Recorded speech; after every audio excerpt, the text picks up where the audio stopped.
Hello friends, मैं गुंजन एक बार फिर आपके बीच अपनी नई कहानी के साथ। आज की कहानी का शीर्षक है फरेब। टैक्सी सोसाइटी के गेट पर रुकी तो राशि ने अब तक बह रहे आंसुओं को पर्स से रुमाल निकालकर पूछा। 40 मिनट के इस सफ़र में घंटे भर पहले का दर्द पिघलते अंगारे सा आंखों से बहता हुआ गालों को सुर्ख करता, कपड़ों को भिगोता रहा। गले में अटक गई आवाज़ को संयत करते हुए उसने टैक्सी वाले से किराया पूछा और उसे रुपए पकड़ाकर बिना छुट्टा पैसे लिए दौड़ती हुई लिफ्ट की ओर बढ़ गई। लिफ्ट में सभी उसे सवालिया निगाहों से देख रहे थे। किसी ने कुछ पूछा नहीं। अजीब शहर है ये। यहाँ एक ही बिल्डिंग में रहने वाले भी सबको जानते तो हैं, लेकिन पहचानते नहीं। रोज आते जाते मिल जाते हैं, लेकिन दिल मिलते नहीं। यहाँ लोगों के दिल भी उनके मकान जितने ही छोटे होते हैं। उसमें किसी और के लिए कोई जगह नहीं।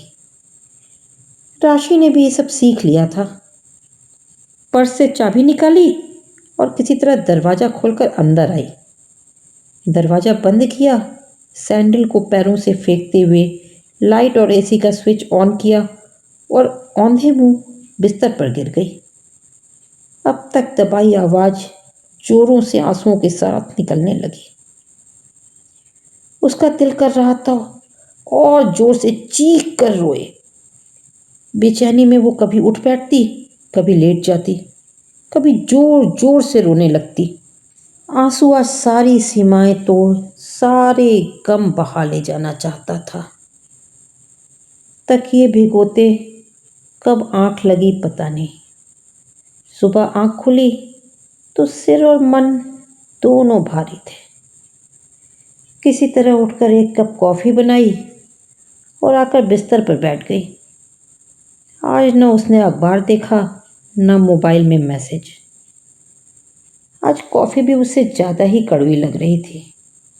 कॉफ़ी क्या, उसे हर रिश्ता, हर बातें, पूरे जीवन में ही कड़वाहट का एहसास हो रहा था। कांच की खिड़कियों पर पड़े पर्दों के बीच से आती रोशनी की चमक, वो भी आंखों में चुभी रही थी।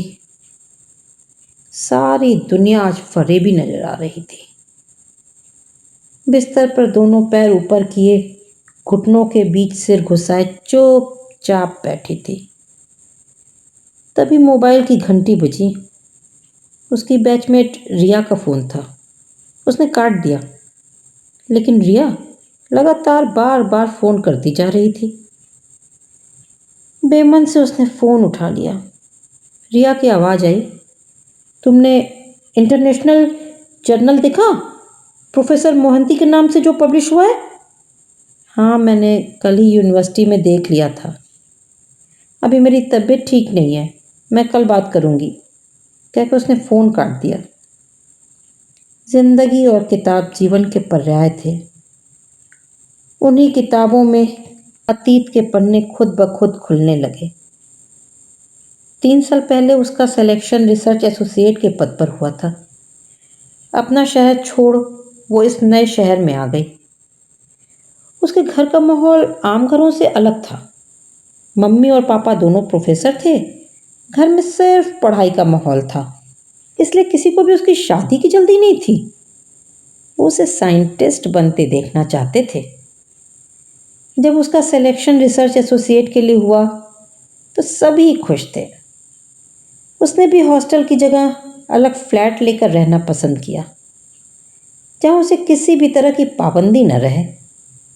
कभी सुबह जल्दी उठकर तो कभी देर रात तक वो प्रोफेसर मोहंती के साथ लैब में काम करती। जब तक रिजल्ट न मिल जाए वो बीच में अधूरा छोड़कर नहीं जाती। कई बार मोहंती सर खींच भी जाते, फिर उसकी लगन के आगे नतमस्तक हो जाते। सभी बैचमेट्स के लिए वो उदाहरण थी और हंसी का पात्र भी, क्योंकि उसे ज़िंदगी जीने नहीं आती थी। उसके लिए तो ज़िंदगी सिर्फ और सिर्फ लैब में थी। स्कूल के बच्चों की तरह पापा उससे हर एक्सपेरिमेंट के रिजल्ट के पेपर मंगवाते। ये ऐसे जैसे कहीं पब्लिश होने जा रहा हो। ऊपर उसका नाम, सब्जेक्ट, फिर एक्सपेरिमेंट के रिजल्ट और अंत में गाइड के हस्ताक्षर। शुरू शुरू में वो परेशान हो जाती, कहती, पापा सब तो भेज रही हूँ, लेकिन सर के साइन की क्या ज़रूरत है कैसे नहीं? मुझे भी तो तसल्ली होनी चाहिए कि मेरी बेटी जो कर रही है वो सही है। गाइड के साइन की बहुत वैल्यू होती है, उसे हर पेपर पर ले लेना चाहिए। ये तेरी मेहनत पर भगवान के प्रसाद के समान होता है। राशि जब ये बातें मोहंती सर को बताती तो उनका सर गर्व से ऊंचा हो जाता। राशि के पापा प्रोफेसर शुक्ला बेटी की कामयाबी पर फूले नहीं समाते। उसके रिसर्च पेपर की पूरी फाइल बना रखी थी उन्होंने।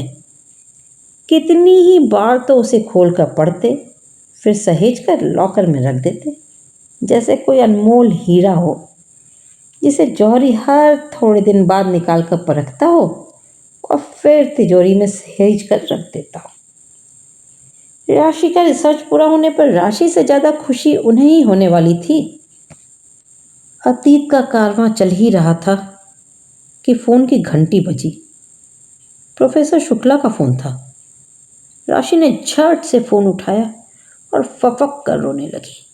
पापा, मैं फेल हो गई। मेरी इतने सालों की मेहनत पर पानी फिर गया। अब मैं कभी आपकी ख्वाहिश पूरी नहीं कर सकूंगी।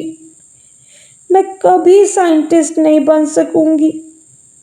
वो रोती जा रही थी और बोलती जा रही थी। क्यों क्यों बेटा, क्या हो गया? तुम ऐसा क्यों कह रही हो?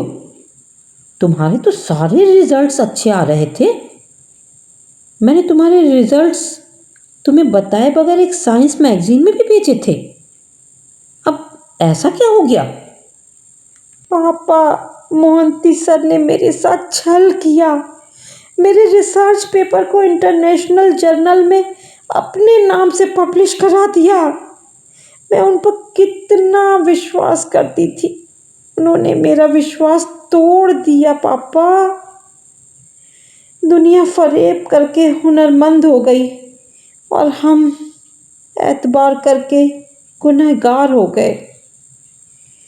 ओह, वही हुआ जो परसों से होता आया है। आज फिर वही कहानी दोहराई गई जो 32 साल पहले मेरे साथ हुई। तुम्हें नहीं पता बेटा, मैं और तुम्हारी माँ क्यों तुम्हें साइंटिस्ट बनाना चाहते थे।